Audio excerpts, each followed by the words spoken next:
All is dark. Chaos screams out. I only found a tiny spark of courage, of integrity, of faith, of truth. Will this ever be enough? What if it fades and dies away? So we pass it on, a light, enduring, that others may experience grace and be made strong, lighting up the city, setting the captives free, not shying away and being a witness to his promises. With that tiny spark lies the future. Carry it with you. You'll never know how it may light up the world around you for his glory, starting today.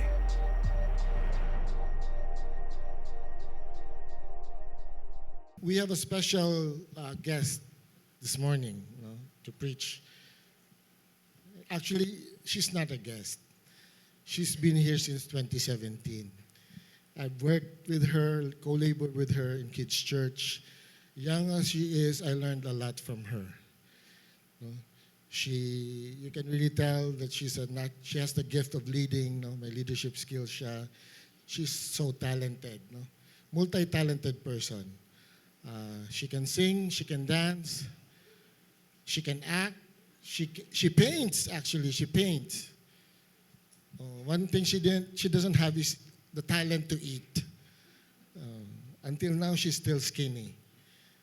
And she just recently passed the Teachers Board exam. So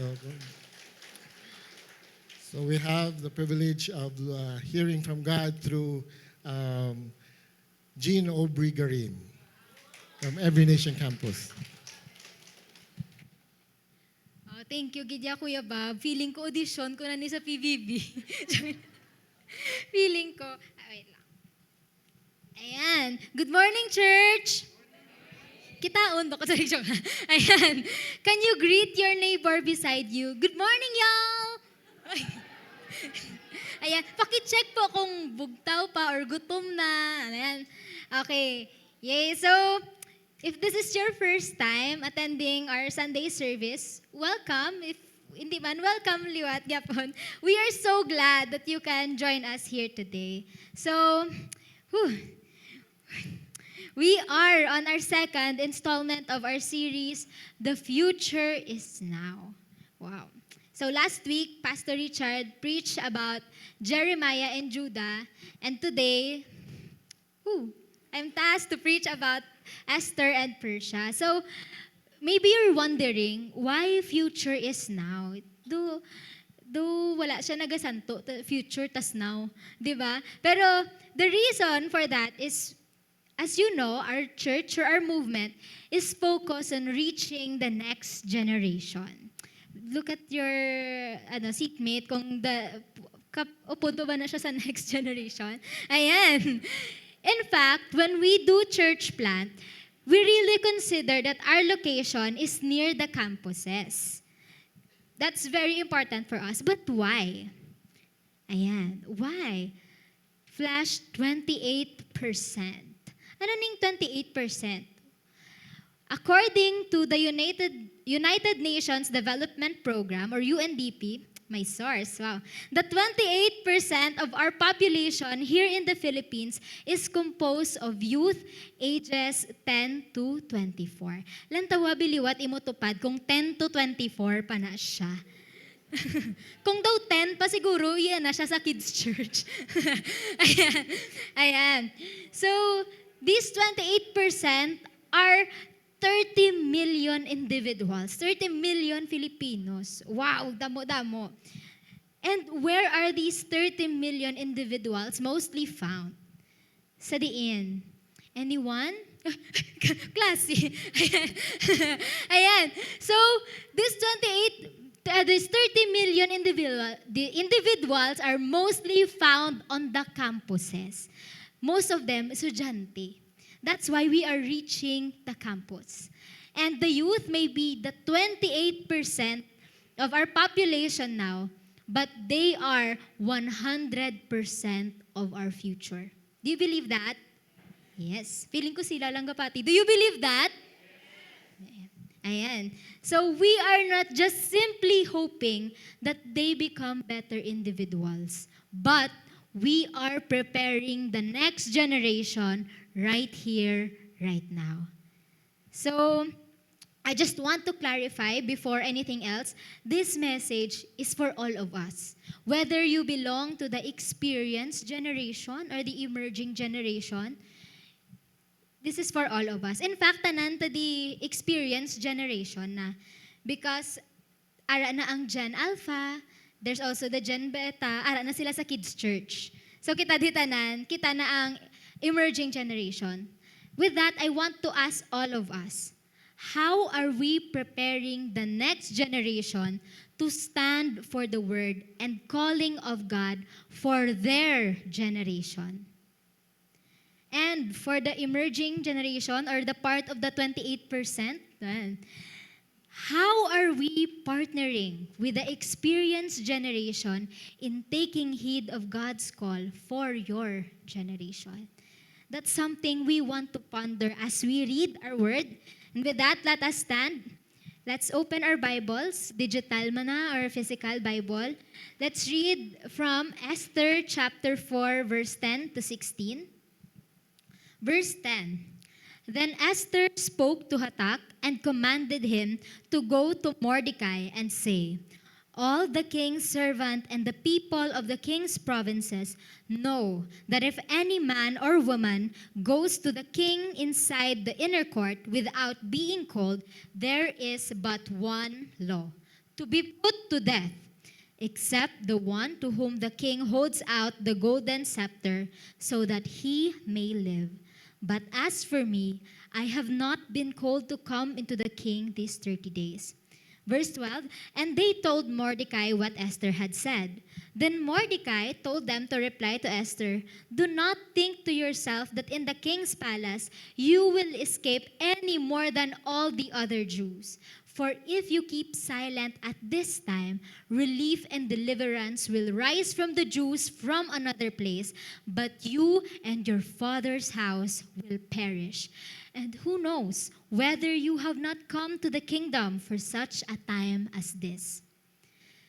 Then Esther told them to reply to Mordecai, go, gather all the Jews to be found in Susa and hold a fast on my behalf, and do not eat or drink for 3 days, night or day. I and my young women will also fast as you do. Then I will go to the king, though it is against the law, and if I perish, I perish. Let's pray.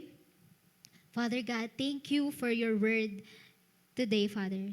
Lord, I pray that you'll prepare our hearts, Lord. And Lord, I pray that you'll make it a fertile soil, Lord God, na when your word is planted, it will grow in our hearts, Father God. And Lord, it will bear fruit, Father God.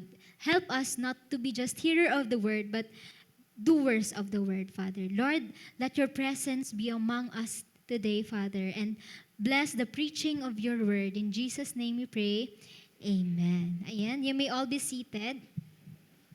Ayan, context lang, para maintindihan ta ang aton nga ginbasa. So, the story of these verses that we've just read is about the upcoming annihilation of the Jews. Pat yun ang tanan nga Jews sa Persia.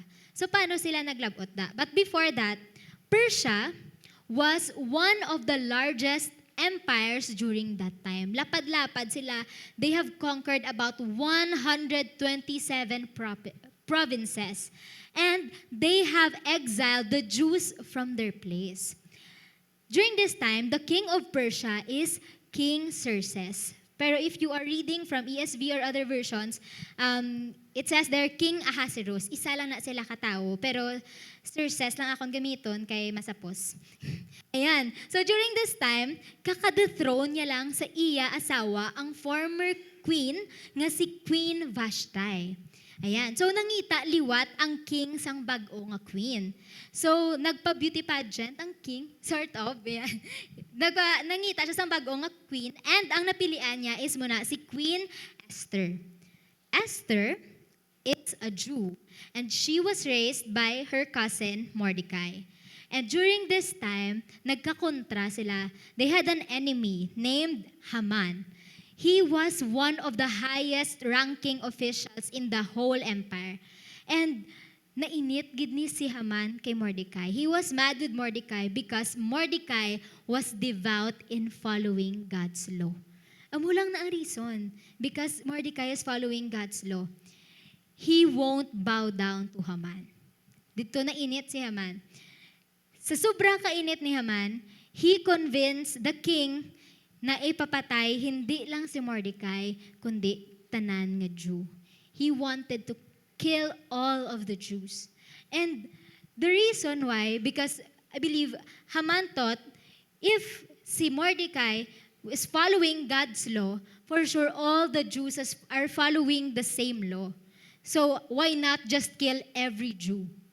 So that's why he convinced the king to kill all the Jews. He said here in chapter 3, verse 8 to 9, Then Haman said to King Ahasuerus, or King Xerxes, There is a certain people scattered abroad and dispersed among the peoples in all the provinces of your kingdom. Their laws are different from those of every other people, and they do not keep the king's law, so that it is not to the king's profit to tolerate them. If it please the king, let it be decreed that they be destroyed, and I will pay 10,000 talents of silver into the hands of those who have charge of the king's business, that they may put it into the king's treasuries. This is the reality of following God's law even today. You will be persecuted. If you're faithfully living life according to God's word, you get persecuted. That's the harsh truth. Wow, encouraging. Ayan. So, I used to think that when I obey God's law, things will go smoothly for me or things will be better for me. I used to think nga, mapakabuot ko danay para i-bless ko ni Lord. Wow. Ayan. Pero, yes, there is blessing in obeying God. Pero not all the time, we can attain that blessing here on earth. Example na lang sang persecution in obeying God's law. Example, you are a student and manog-exam ka mo. And during your exam, your classmates decided to cheat. Of course, as a Christian, you believe in integrity, you believe in being honest. So you decided, hindi ko yan mag-cheat. I won't cheat. Ano usually ang response ng tao? Kabuot man ni siya, yaman. Gabi, gid ni siya amazing, gid siya kasi tao. Mana ba? Usually ang response, di ba hindi? Ang usual, mabatian mo, ay, sana all holy eh. Hindi ikaw na, di ba? Makabati agad sa mo na, KJ, mamana pa na sila sa imo. That's the reality of obeying God. And ang baldigani sa 2 Timothy chapter 3 verse 12, Indeed, all who desire to live a godly life in Christ Jesus will be persecuted. When you stand on God's word and obey Him, you get ridiculed, mocked, called names, canceled, and even killed. This is not new. Just read the Bible and you'll read stories of men and women of God being persecuted for obeying God. The prophets, gin-persecute sila. From last week, si Jeremiah, gin-kastigo siya. He was kidnapped, threatened to be killed for proclaiming God's word. The apostles were killed for preaching the gospel. And most of all, Jesus. He was tortured, crucified and hanged on the cross for preaching that He is the Messiah when indeed He is. We are no greater than our Master. Kung si Jesus ganit naka-receive persecution, kita maka-receive man sana. Especially in this world nga ang aton ginapanintugan lain sa opinion sang kalibutan. When was the last time you got persecuted for preaching the gospel? When was the last time you got mocked for standing on God's word? that you were bashed online for saying things that's right according to the Word of God, but not right to the eyes of men. I want to encourage you with this word from Matthew chapter 5, verse 11. Blessed are you when others revile you and persecute you and utter all kinds of evil against you falsely on my account. This is Jesus saying this. Rejoice and be glad, for your reward is great in heaven. For so they persecuted the prophets who were before you. And this is what happened to Mordecai. He got persecuted. I know that this is something that's not comfortable. That's comfortable. Who wants to be persecuted ba? Di ba wala? And we read here in the story, as the story goes on, that Esther, even though she is queen, she was scared to speak up because she will get persecuted. She will get killed. And we can read here in Esther chapter 4, verse 11. All the king's servant and the people of the king's provinces know that if any man or woman goes to the king inside the inner court without being called, there is but one law, to be put to death, except the one whom the king holds out the golden scepter so that he may live. But as for me, I have not been called to come in to the king these 30 days. So this is their law during that time in Persia. When you come into the king's court without being asked, you can get killed. Sa simple nga muna nga bagay, you can get killed unless the king holds out his scepter. That's why Esther was afraid. It's interesting though that Esther was still scared of her life despite being the queen.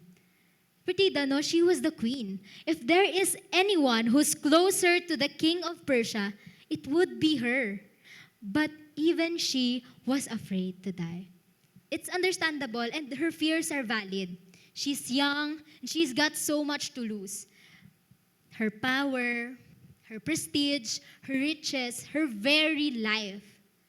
Her confidence is clearly not in her position as a queen or in her relationship to King Xerxes.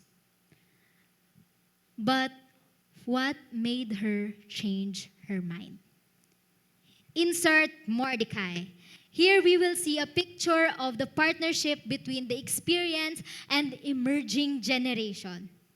So si Mordecai, he was again the cousin of Esther. But more than that, he became the guardian of Esther. Basically, he adopted her. So his role here is very important. And what's amazing is his response was different from normal. Let's read in verse 13 to 14. Then Mordecai told them to reply to Esther, "Do not think of yourself that in the king's palace you will escape any more than all the other Jews. For if you keep silent at this time, relief and deliverance will rise for the Jews from another place, but you and your father's house will perish. But who knows whether you have not come to the kingdom for such a time as this?" So Mordecai told him, "You are still a Jew. You will not escape this."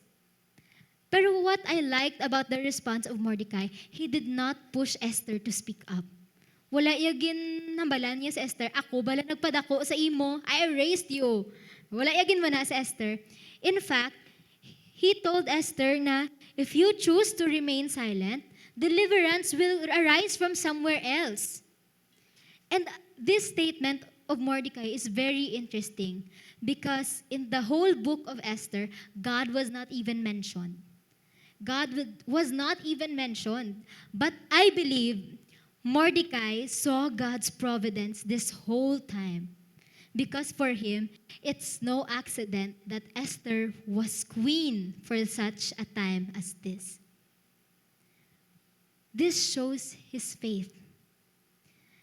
That whether Esther participates in saving the Jews or not, God will find ways to help them. Pero, wala siya nagutat dito. He did not stop there. Usually, if you are a parent hindi pa ako parent, no? Ginapad ako, kulang ako mga hinablos. Tita, tita role lang.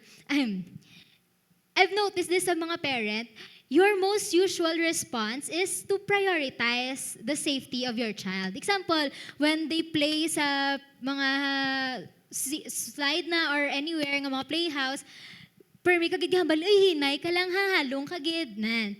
You really prioritize the safety of your child. Kung ginpaira lang ni Mordecai ang iya survival or parental instinct, if that's his basis for his decision, mahambal na lang niya si Mordecai, malagyo na lang tadi. They could have just run away, saved themselves. Queen ka naman, damo ka naman, kwarta, malagyo na lang ta. Di ba? Pero no, Mordecai saw this as an opportunity for Esther to be used by God. He's not saying si Esther ang masave sang bilog nga Jew, but he's seeing this, it's an opportunity to be used by God. Even if it would cost Esther her life. Even if it would cost the life of ginaabi-abi yan nga bata ya. Gabi no? As the experienced generation, I want to ask every one of us here, are we encouraging our emerging generation to be used by God? Are we guiding them, teaching them to listen to the Lord? Are we the ones supporting them to answer their calling from the Lord? Or are we the ones telling them, di ka lang daya di na iya practical. Pati-pati kada kay Lord, di ka man da magmanggaranon. Matag lang tatay, it's okay na. Are we the one encouraging them to be used by God? But I understand sometimes where those things are coming from. I believe that the intention of most of the parents is really just to make sure that your child gets what you think is best for them. You just want to ensure that they have what they need. But come to think of it, don't you think God does not want what's best for them as well? Kung gusto naton ang maayo para sa next generation, if we want what's best for them, how much more si Lord? If we think we love them, how much more si God? How much more si Jesus? How can they experience God and grow in faith in Him if we always limit them to our standards of what's good for them? If we limit them to our standards of what's good for them? How can they experience God if we don't guide them to listen and to participate in God's calling for their life? Before we direct them to do things we want them to do, have we asked God, Lord, what's your will for my child? Lord, ano ya ang will mo para sa bata ko? Before we tell them to do this and to do that, have we asked the Lord, Lord, what do you want for my child? Sa hinablos ko or sa apo ko, ikaw ya Lord, ano imo gusto? I hope that our desire for the next generation is not just for them to have worldly success. That's good. But I hope that our desire for them really is to obey and take part in God's will for their lives. Diba? The safest place for them to be is in God's will. Bisan ano to pa nakaplano sa kabuhi nila, the Lord has better plans. And Mordecai's words change Esther's response. Grabe. For the young people in the house here, ayan, can I see the hands of part of those 28%? Ayan, nahuya. Dumay naglain. Ayan. For the young people in the house here, I hope we allow ourselves also to be mentored, to be parented, to be guided by the experienced generation. I know sometimes, kabudlay, nga mag-agree sa ila kay lain aton mindset, damo kita kinalain. But they are called the experienced generation for a reason. And just like sa response here ni Esther, ang balyadi, go gather all the Jews to be found in Susa and hold a fast on my behalf and do not eat or drink for 3 days, night or day. I and my young women will also fast as you do. Then I will go to the king, though it is against the law. If I perish, I perish. Nag-agree siya kay Mordecai. Imagine the chaotic possibilities if she did not listen. So, I'm 23. Wait. Kaka-transition ko lang from being a student to being a young professional. Now I've reached the point that I can hear myself saying the same lines as my mom. Kis aga kibot ko, lo. Or kis, babatian ko akong self gahambal pareho sa magulang ko or sa teacher ko. And I realized, tsak, tugin sila gali, no? May mga muna na ko nga realization. Because there's wisdom in their experience. So as young people, let us humble ourselves by listening and taking heed of their advice. Ayan. So, amazing kid. Let's allow ourselves to be guided to be mentored by the experienced generation. So Esther's response changed from being scared for her life to saying, if I perish, I perish. Nami kong hiligay nun patay kung patay. Diba? Amo na ginaya ang panindugan ni Esther. Amo to ang impact sa ginhambal ni Mordecai sa iya. From being hesitant to being fully sold out to be used by God. One thing about this emerging generation is that they are very passionate. Grabe, mga fighters sila. This generation is willing to fight for what they think is right. Ang dami nilang pinaglalaban. As in, example na lang, just look at the previous elections. I was amazed by the next generation because they go house to house just to campaign for the candidate they believe in. They make programs, kung ano-ano ginaubra nila, and they do that all for free. Grabe. This shows kung gaano sila ka-passionate. And do we know why? The reason is that because for them, they had hope. They had hope believing in the candidate that they will bring change, that they will bring the change they want. If may hope sila sa politician or sa ila beliefs, if they are sold out to those things, how much more if they had hope in God? If they will see the hope that Jesus gives to those who believe in Him, if they will experience the hope that Jesus gives, just imagine the passion they can pour in preaching the gospel. Just imagine. Gabi. Gabi sila ka-passionate. Siguro, just like Esther, they will say, sige, isend ko to sa diin to nga nation, bisan gagira, patay kung patay, ma-preach ko. Siguro, no? Gabi sila ka-passionate. But this is the reality. They will not see that. They will not appreciate that unless someone disciples them. Unless someone preaches the gospel to them. Unless someone will show them, let them experience that. The next generation is very passionate. They just need to be guided to the right eternal cause, the gospel. They just need to be guided to the right cause. Yun nga, ang dami nilang pinaglalaban. But what we want is for them to fight for the truth, and that is the Word of God. We want them to stand kung ano ya ang ginahambal ni Lord. We want to direct that passion that they have into the right cause. And that's the cause of the cross. And I know it's not easy.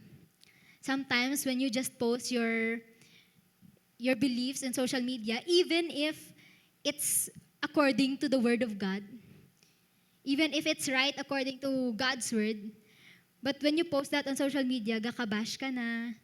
Ay, amo niya siya. Ayan. But if we stay silent, if we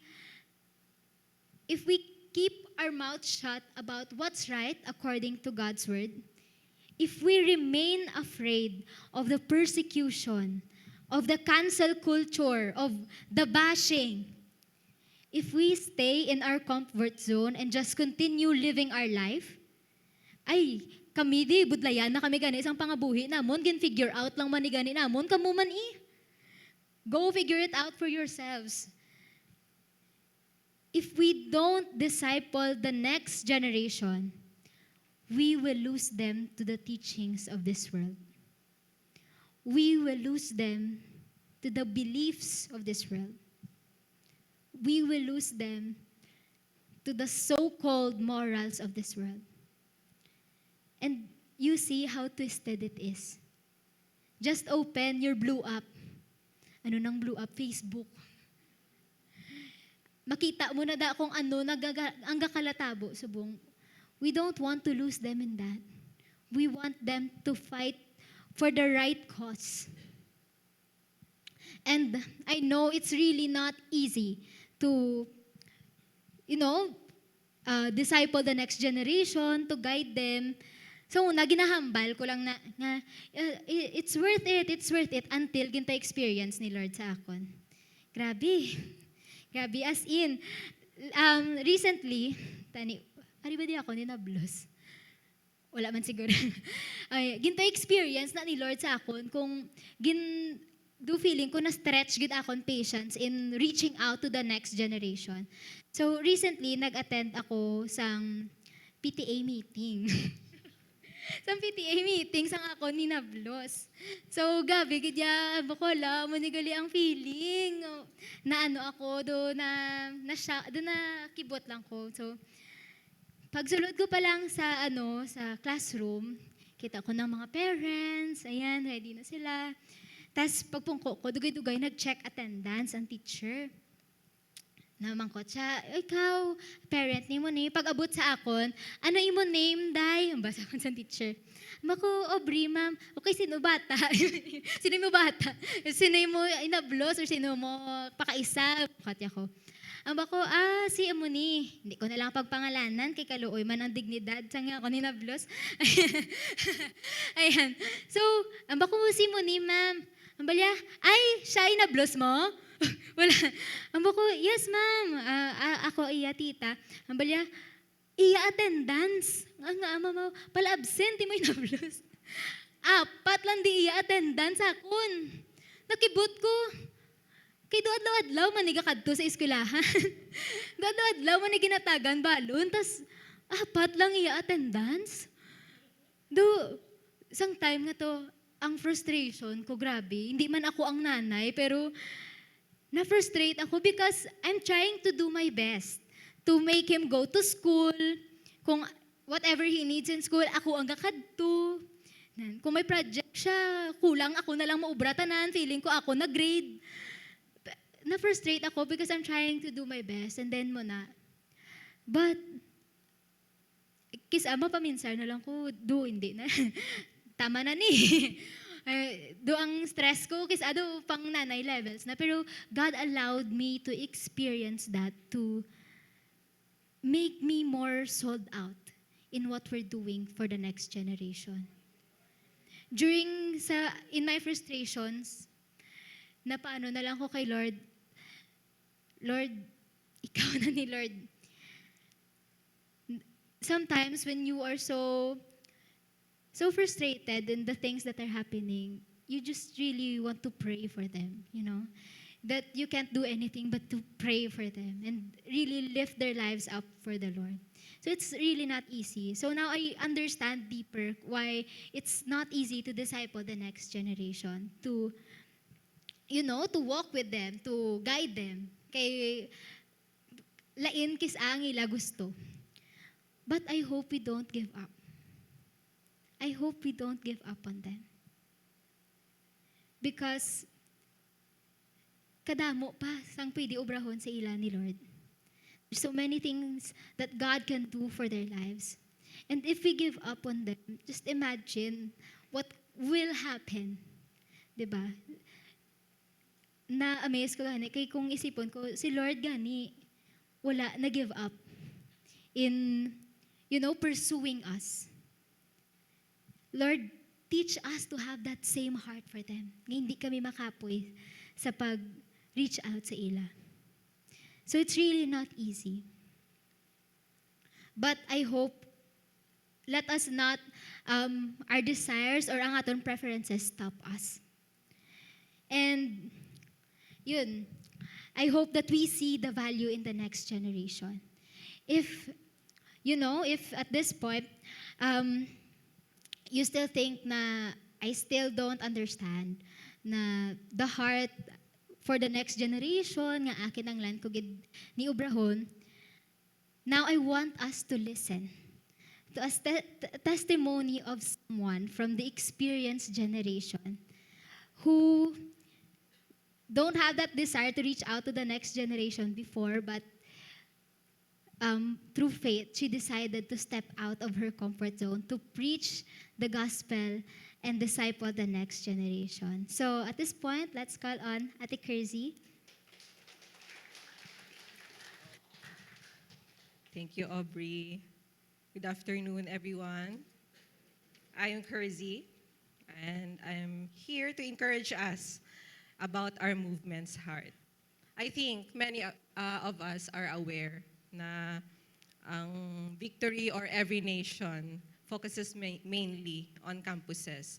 But it took me a while to realize that.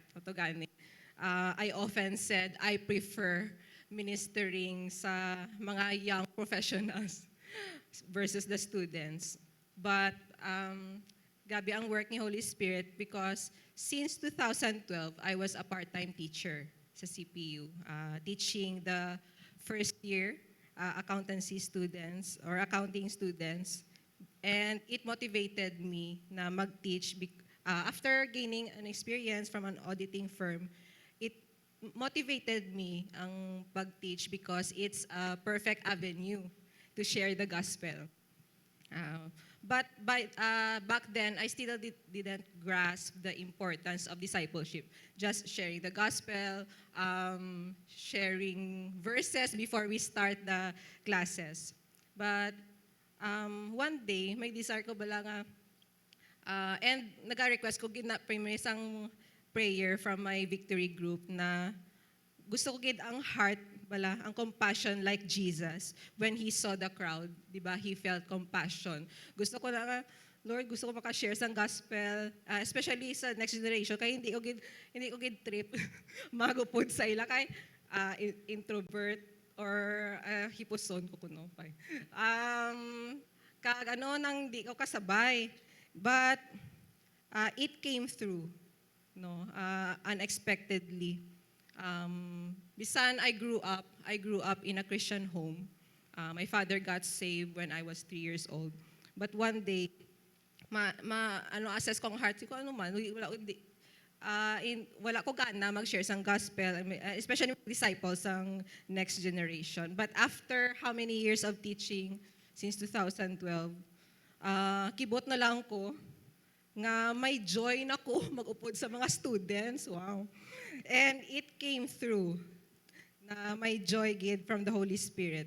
Surely, hindi gid ko to it was not me. And one of my victory group, hamba niya gani, te, hala, amo na ni gali ang answered prayer, di ba? Amo ni prayer mo, te. So, hala, dito ko na-realize, wow, the Holy Spirit has given me this heart. It is the Holy Spirit who opened my eyes to see them with compassion. But at the same time, it became too personal for me that I was so bothered encountering and witnessing their struggles. There were several nights, there were crying nights. Kag tingala ko no, hindi ako yan. Aba ko man kay Ate Elna gani victory group leader ko. Oh. Ambal ko sa Lord, Lord, wow.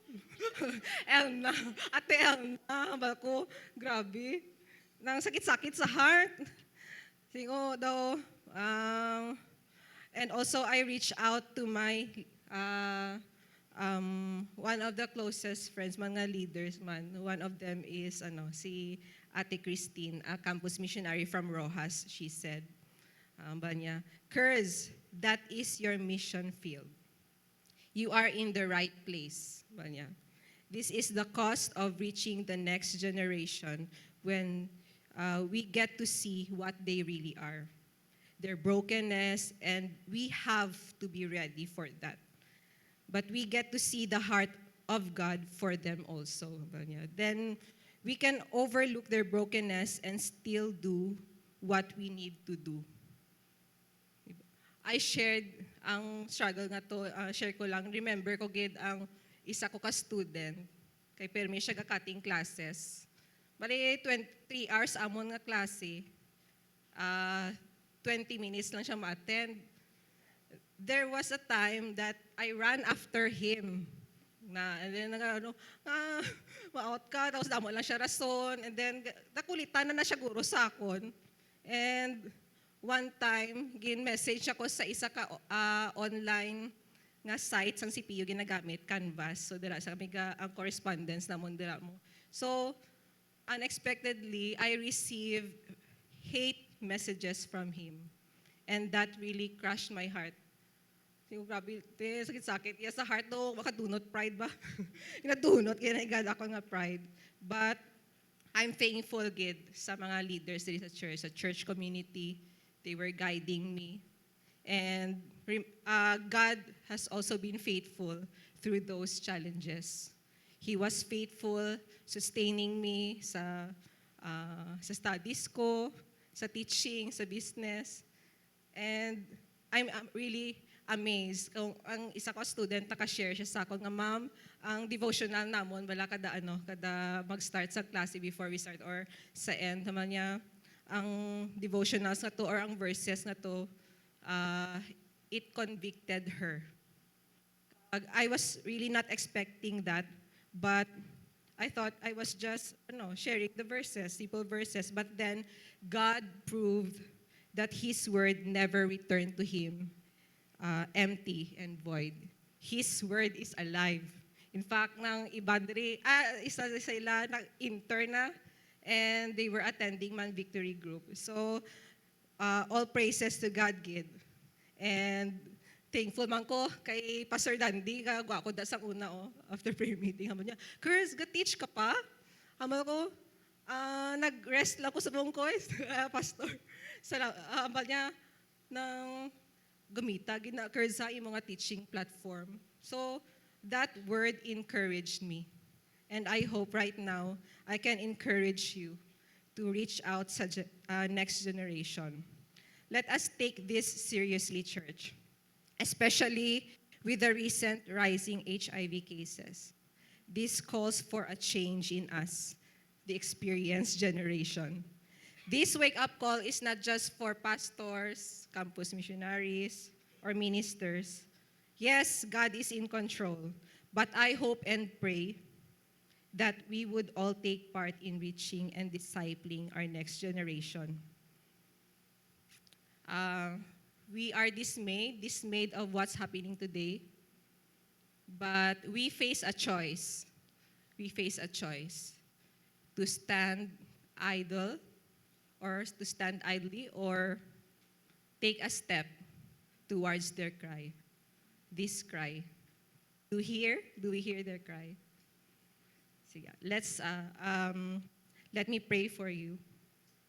Lord, thank you again that you are inspiring us, God. Give us that heart, Lord. Let us experience like Paul did, na you will keep on stripping off those scales from our eyes for us to move in compassion and demonstrate your love to the next generation. It's really an honor and a delight, Lord, to serve you through this. We give you all the glory and praises. In Jesus' name, amen. Thank you, church.